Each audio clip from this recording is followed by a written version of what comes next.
Rappers are fast-moving. Unlike other big rallies, A bit earlier at about 7 a.m., a group from the Coast Guard. Welcome to #PH Today on Rappler, the death toll rises to 3,633 more than a week after the super typhoon hit the Philippines. Food and supplies begin to reach survivors, but logistical problems delay delivery to remote areas. And nearly 3,000 refugees from typhoon-hit areas arrive in Manila.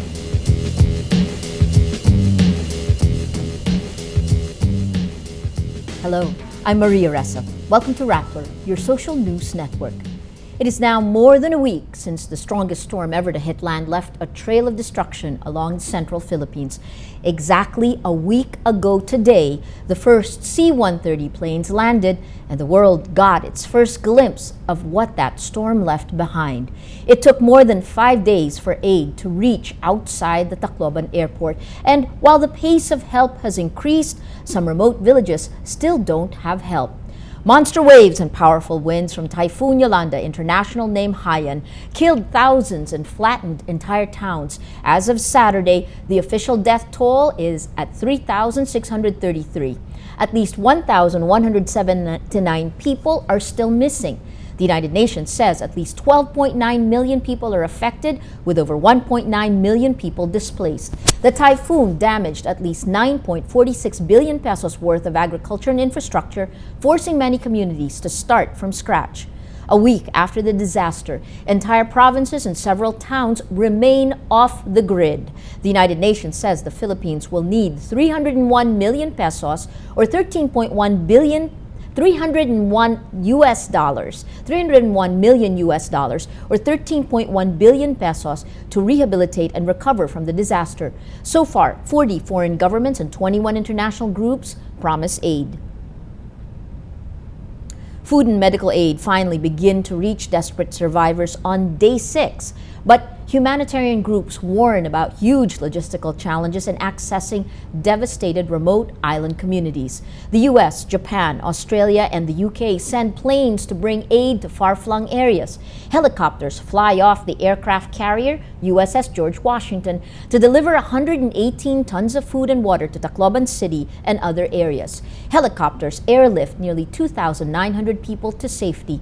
UN agencies say more than 170,000 people received rice rations or food packets. Interior Secretary Mar Rojas says the government begins airdropping goods to speed up distribution of aid.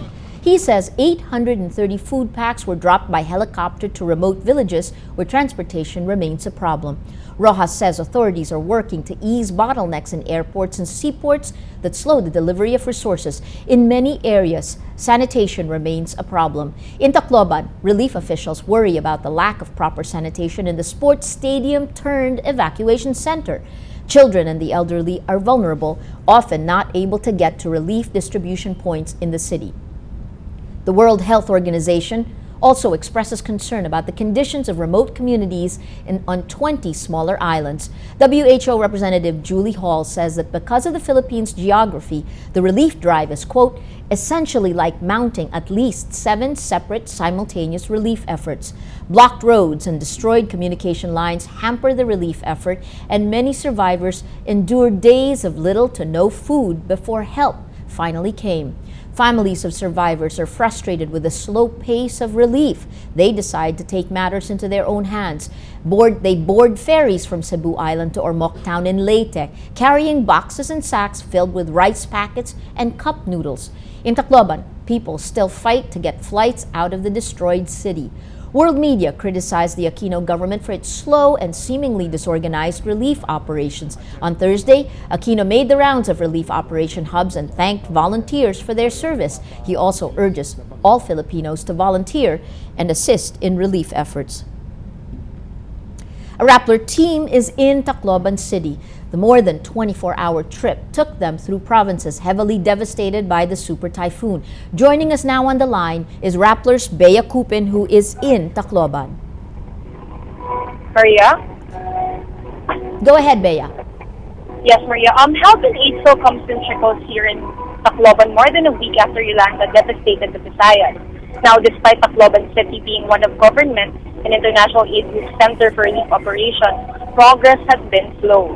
Hungry survivors last week raided stores here for food and other items. But a week later, we see a semblance of order in the city. When you pass around 2 p.m. today, the roads were cleared of debris and bodies had been collected. A curfew is in place to establish peace and order. Every few kilometers, we would see police and military personnel. But the fuel supply here, Maria, is still a problem. Fuel goes for as high as 300 pesos per liter in the black market. Now, the problem here now is also a lack of communication. Cell phone signal has been re-established, but the signal for almost all networks still comes and goes. Power is still down.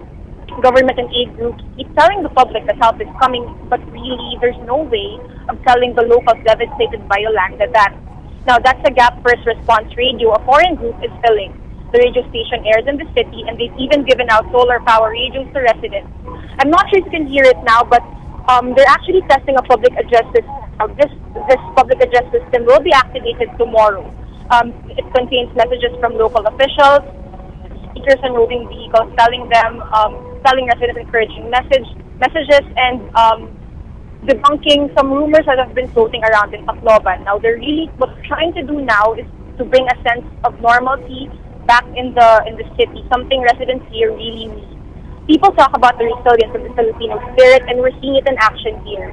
Residents here are not idly standing by. Survivors of the typhoon have volunteered to work together to rebuild the city, and are also urging other survivors to help.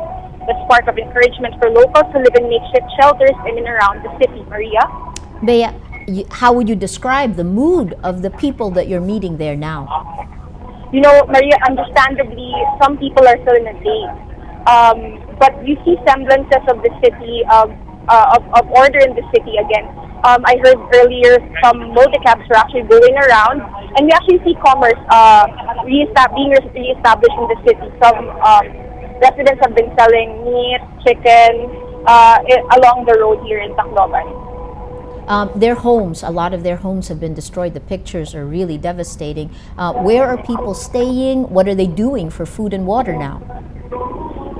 We see some churches, some public establishments turned into evacuation centers, but some people prefer to stay in what used to be their homes. They just put tarpaulins or they just put barricades just to protect them from the elements, I guess. But despite the debris around the city, people still prefer to stay in their homes, Maria.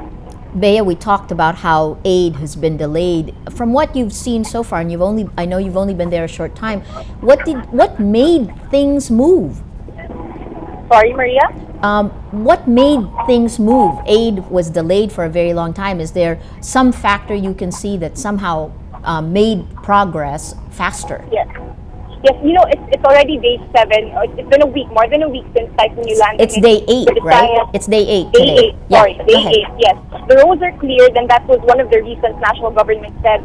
One of the reasons why aid has been difficult it's been difficult to bring aid to those devastated towns. But there's still a lack there's still a logistical problem for government right now, Maria. Okay, thank you very much. That's Bea Kupin joining us live from Tacloban. Next to join us on the line is Rappler's Paterno Esmaquel to give us an idea of what exactly is happening on the road to Tacloban and in the more remote areas. Paterno, what do you have? Hi, Maria. Maria, a week after Yolanda struck the country, more isolated towns are actually crying for help. And one of them, we met one of them on the way to Tacloban City. His name is Mayor Balangiga Eastern Samar Mayor Viscuso de Lira. Mayor de Lira approached us on our way to Tacloban, and he said his city is desperate for help because he feels the city is being neglected. He said Yolanda killed at least 14 people in Balangiga. The typhoon affected 13,000 residents in his city, in his town, and he thinks his town is not receiving as much attention as other areas such as Tacloban City. Mayor De Lira says the problem is the lack of relief goods. He says Balangiga got relief goods for only 560 families, Maria, and that's not even a fifth of the 3,630 affected families in total. The mayor blames the national government for this delay in the delivery of relief goods. Let's listen to part of our interview with Mayor Delira. Yung loob ko. Kasi saan naman ako pupunta? Kailangan namin ng tulong. Napakahina, ang bagal eh. Nung, I think that was Wednesday, mayroon daw ang taga Region 5, DSWD. Nagra-rapid assessment daw sila sa kung anong epekto ng bagyo. Ilang araw na, rapid pa ba yun? Kasi saan naman ako? Maria, another problem that Mayor Delira mentioned was the fuel shortage. He said that this hampers the delivery of basic services, and the responsibility for fuel delivery, for fuel service, falls on the national government actually. Here's what he has to say, Maria. Walang supply. Sarado yung mga mga gasoline station, sarado eh. Kaya doon nagkakagulo. So dapat sana, kung natatakot man siya niluluting, di pa, magbigay sila ng supply and then bigyan ng security. Kami po, paano kami kukuha ng goods? Yan ang problema ko. Meron kaming mga equipment, meron kaming mga trucks. Paano po kami makakatakbo? Emergency. Wala kaming fuel. Maria, on the way to Tacloban, we met more people like him, more survivors from isolated areas who say they desperately need help, and that aid shouldn't be focused on other areas that have gotten more media attention, Maria. But they're not. Now that you're there, how would you assess the way the government is running the aid program? Maria, we've gotten reports that as of 11 a.m. today, the relief goods in Leyte have reached 38 out of the 40 affected towns in this province. And officials say the relief goods will move at a faster pace later during the day. They say the relief goods will reach 2 other towns today, and they have established a delivery schedule so as to ensure that all the residents in these towns get relief goods daily, Maria. But go ahead. Yeah, it's moving at a much faster pace, but it's coming too late because it's already Saturday. It's been more than a week since Yolanda struck, but the government is saying we're doing the best that they can, and relief aid groups are coming to the rescue actually, and helping out in one of the biggest humanitarian efforts in the world actually. You actually have a lot of international aid coming in from all over the world. Some of the reports that we're reading are saying the arrival of the USS George Washington helped significantly in speeding up relief efforts. From what you've seen, is that true? Yes, Maria. Actually, there are 5,000 of them, 5,000 U.S. sailors aboard the USS George Washington who are taking part in the relief efforts for victims of Super Typhoon Yolanda. And it's not only from the U.S., Maria, but from other countries in the Asia Pacific, in Europe, in Australia. As I mentioned a while ago, this is actually one of the biggest humanitarian efforts around the world. And everyone's encouraging countries to help the Philippines in this difficult moment. But Terno, it's also interesting that you ran into the mayor of Balangiga. Balangiga has a history that's very interesting, tied up with some of the countries in the aid effort. What can you tell us about Balangiga? Yeah, Maria, Balangiga is actually one of the most historic places in the Philippines because the U.S. considers it the site of one of their worst defeats to Filipinos. It was a site of a massacre of Americans in 1901, Maria, and the locals attacked the U.S. soldiers back then using only daggers.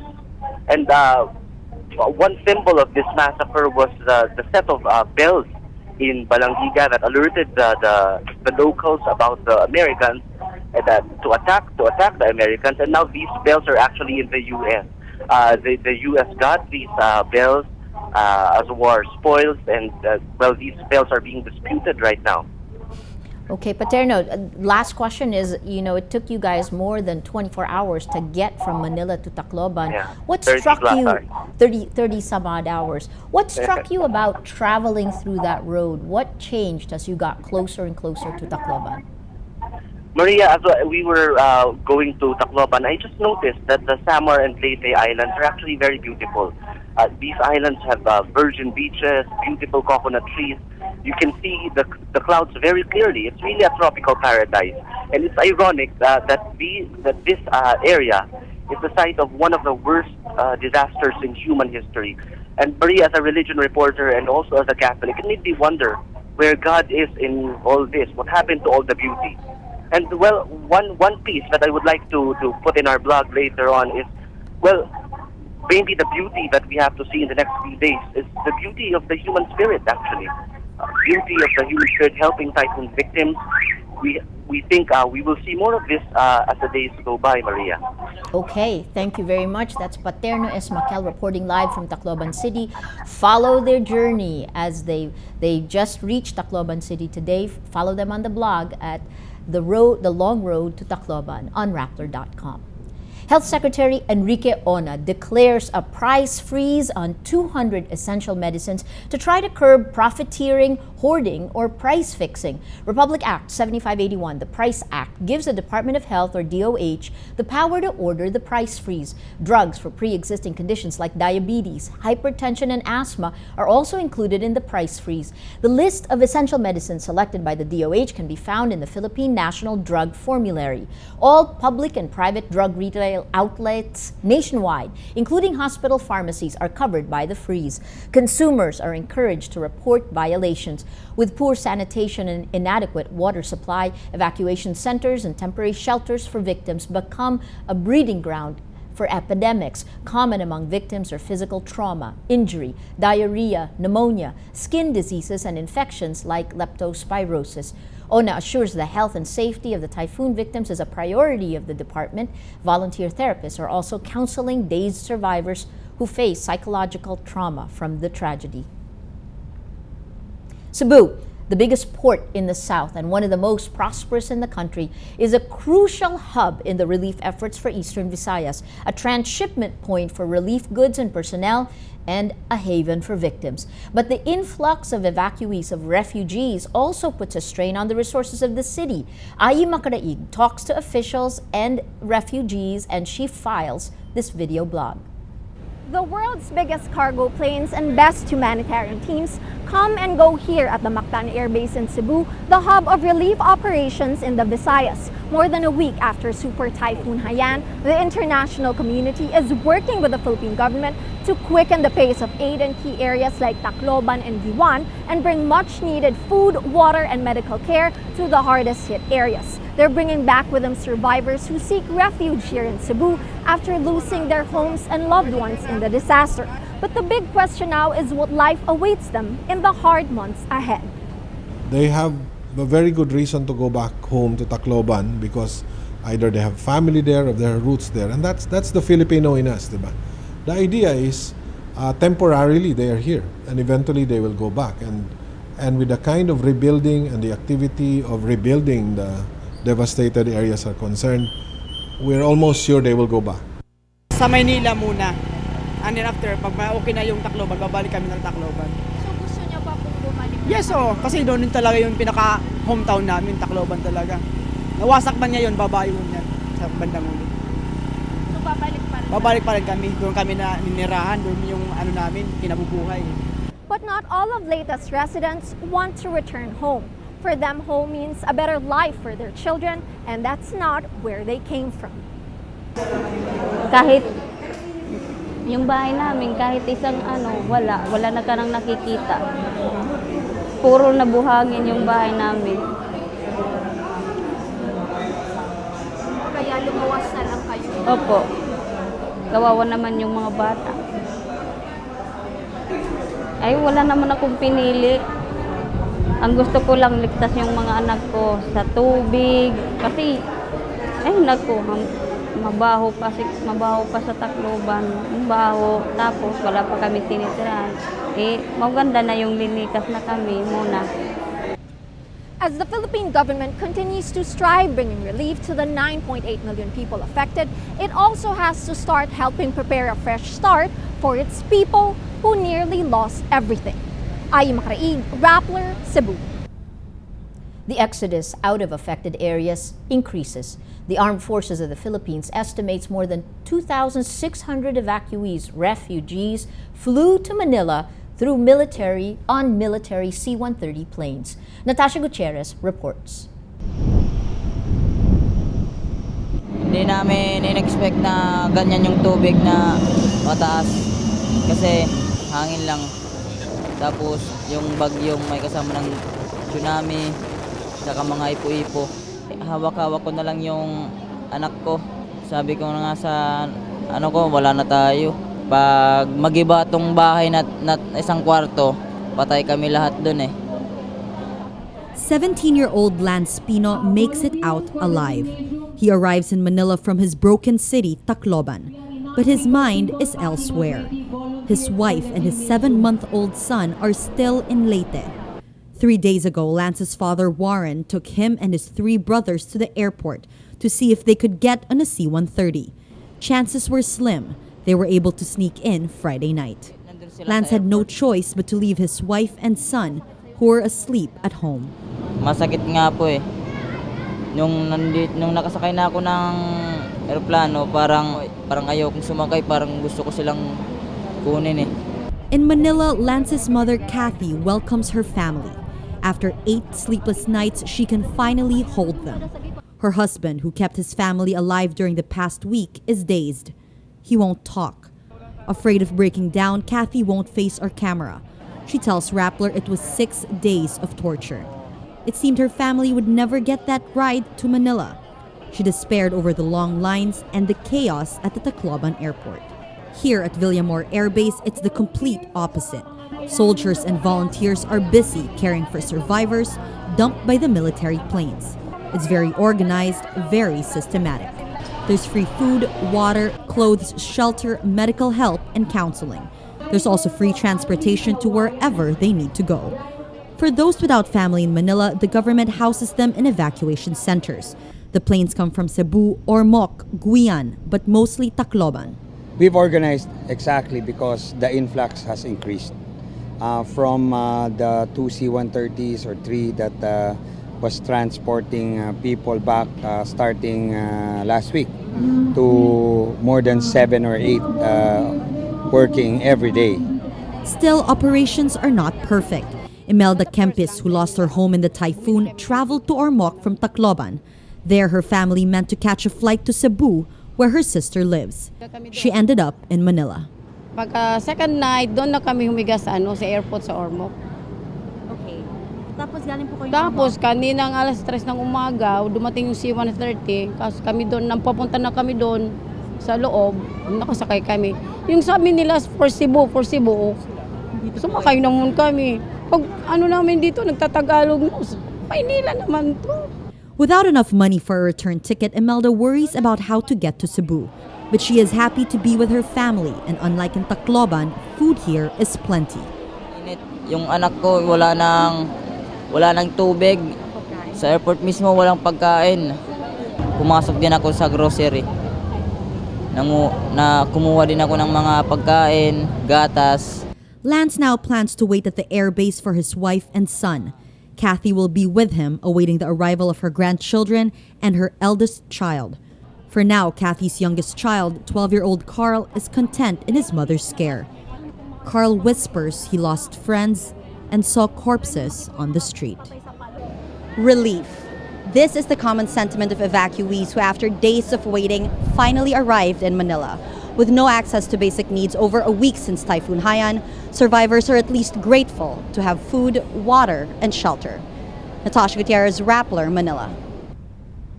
Sheena Junia survived the storm by literally riding the waves and paddling her way to safety on a surfboard. Sheena escaped the rising floodwater in her room. Outside, she could barely see, surrounded by black water. After she said she accepted she could die, she became calm and survived, she added, by thinking clearly. So, I was trying to ask them for help. Tapos yung iba, hindi ako pinansin. Tapos yung isang guy, yung mga 20s, tumingin siya sa akin. Tapos so, slowly, pumunta ako doon. Wala akong, nakaganon lang ako, tapos dahan-dahan ako pumunta dun sa, sa balcony. Tapos, nakaano pa ako, nakaapak pa ako sa board. Tapos yung current sobrang lakas. Gusto nang liparin yung board, pero hindi ko pinapakawalan. Tapos yung last, either yung board or, pupunta ako dun sa guy na nag-reach out nung Haiyan. Tapos pinakawalan ko na lang yung board. Tapos tumalon ako, nag-swing forward ako, bumalong muna ako. Swing forward, tapos nahawakan ko yung kamay niya. So medyo nag-slip pa ako, pero nakaakyat ako. Without food and water, Sheena and her friends said they did what they had to do. Hindi kami proud of it, but nag-loot kami sa mga groceries, yung mga malls. Tapos, kasi bukas na siya eh. Did you expect help? Not expecting it, I was hoping for it. Yes. Kasi alam ko naman na may something politics, yung national tsaka yung local namin. We'll bring you more stories in the coming days. Filipino boxer and Sarangani representative Manny Pacquiao dedicates his November 24th match against America's Dindin Reyes to the victims of the typhoon and of the magnitude 7.2 earthquake that hit Visayas last month. In a statement, the boxer says he feels, quote, very bad for the thousands killed and displaced by the typhoon. With 1 week to go before the match, Pacquiao says he regrets he couldn't personally visit the victims. Instead, the Bob Slor Pacquiao Foundation sends relief packages to affected areas. More than a week since the super typhoon struck, survivors still need your help. They need more food and supplies like rice, water, canned goods, clothes, toiletries, and medicines. Communities all over the world are also organizing relief drives to help survivors. Relief efforts are ongoing in places like Singapore, the US, the UK, Spain, Australia, and many more other nations. Rappler is compiling and updating a list of relief efforts here in the Philippines and overseas for the typhoon victims. Take a look at Rappler's list to see how you can help. Every little bit counts. Toronto Mayor Rob Ford is now in the spotlight after his controversial antics and activities moved from local news to headlines worldwide. It started when the mayor admitted to once smoking crack cocaine in a, quote, drunken stupor. This was followed by more revelations, drunk driving and being with a suspected prostitute. His attempt to dispel the allegations only resulted in an obscene outburst. And despite a council motion asking him to step aside, Ford refuses to quit. Toronto's city council meetings are now a media frenzy. Canadian newspapers assign reporters to cover Ford's downward spiral, while British and US media provide international coverage. Every story on Rappler has a mood meter, which gives you 8 emotions to choose from. Click how you feel and your vote comes down to the mood navigator in the middle of the front page. That crowdsources the mood of the day. It also gives you the top 10 stories that have affected our readers and our viewers the most. If you take a look, these 10 stories have gotten the most number of votes on their mood meter, and on the 8th day, finally, we see a little bit of green here. Since the typhoon hit, we've seen it go from afraid to sad to angry when the aid came in very slowly. Now what's interesting is you can see that there's a lot to be happy for, like this. World soldiers come to help, 13% inspired, 86% happy. This took attention in Metro Manila. Cooper responds to Karina Pinoy, praises Filipino strength. An interesting wave of reaction, but overall 67% happy. And you still see the story of Sheena surfing Haiyan's waves for survival. You have 55% sad, yes, but interestingly 26% inspired and 4% happy. That green bringing you finally out of the red, out of this sadness. Today, most people are happy. That is Rappler's Newscast for today, Saturday, November 16th, 2013, the second day the aid is started to move. Visit Rappler.com and watch our newscast Monday to Friday. Tell us how you feel on our mood meter and help us crowdsource the mood of the day. I'm Maria Ressa. As we say at Rappler, tomorrow begins today. As people leave grief-stricken Tacloban, a father goes against the exodus looking for his family. This video is from Patricia Evangelista and Jake Versosa. Simula nung Biyernes, simula nung typhoon, hindi ko na gaano talagang makontak yung anak ko at saka yung asawa ko. Sa barangay ng Dulag, Leyte. Pumunta ako ng Cubao, pumunta ako ng kahit nasang istasyon. Tapos nung nalaman naming meron na yung bus, yun, nagdesisyon na kaming bumiyahe na lang ng bus kahit na alam naming delikado. Wala akong dala. Yung mga gamit ko lang. Hindi ka rin naman talaga makakain dahil sa iniisip mo yung pamilya mo nga. Kung ano ang kaligayahan ng pamilya.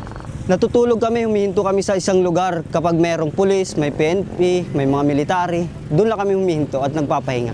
3 araw na akong bumibiyahe simula Manila hanggang Tacloban. Naghahantay po kami ng sasakyan papuntang Dulag.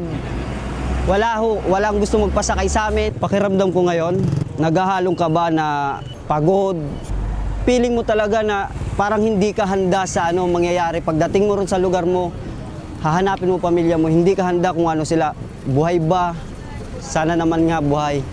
Yun ang hinahangad namin lahat, kaya umuwi kami rito para lang sa pamilya namin.